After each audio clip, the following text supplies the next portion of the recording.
So I just finished watching the new Daredevil Born Again episode, season 2, episode 5, The Grand Design. This episode slows things down, let us get into the characters and what they're feeling, what they're thinking, and I really love that.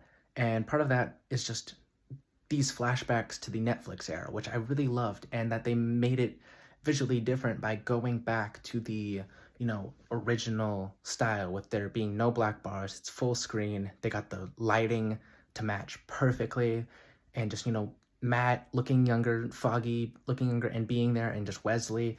It was such a great.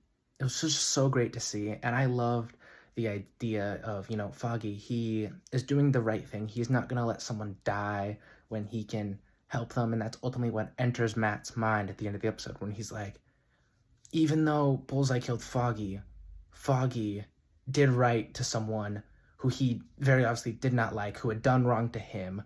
And that's what enters Matt's mind in this episode. He's like, I'm going to help Bullseye. And the episode's title is called The Grand Design.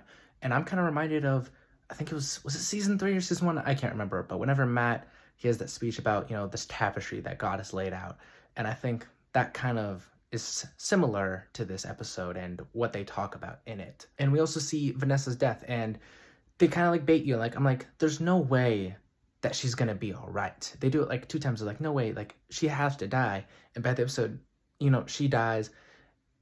Fisk is not gonna take this well. As they said, he's gonna turn the city upside down. But I think they did her death really well, and just seeing the flashbacks, to Fisk and to her, and just that whole connection to Rabbit and the snowstorm, I really loved. And I said this when they showed the flashbacks of young Matt, but this also just further pushes the show, further solidifies it as this is a sequel, this is a continuation, this is not a reboot. And then probably the biggest thing we learn in this episode is that Matt has a foot fetish. I don't know what's happening anymore.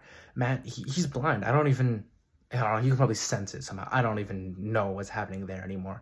But, Wesley also talks to Fisk about crypto. So, maybe there's a world where Fisk gets into crypto. I don't know what's happening anymore. But yeah, this was an amazing episode. Beautiful episode. One thing I am kind of surprised on, I would have thought we got Jessica Jones sooner, but this is still Daredevil's show. So I like that they're holding her off a bit. And, if you've seen set 3 photos, the set 3, like, set leaks, what's coming up. But yeah, this was an amazing episode.